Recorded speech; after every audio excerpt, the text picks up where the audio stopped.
Hi, I'm Josh. I study business analytics and finance from Monash. I took the Data Science 360 course and I actually do like it. It's 4 days, it's pretty intensive, but they cover sort of the end-to-end of what data science is really about.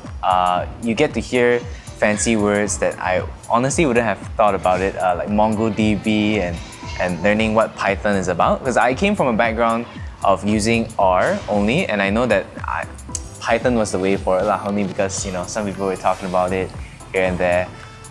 Course was pretty comprehensive. It taught me the overview of everything I need to know about and the industry practices both locally and globally.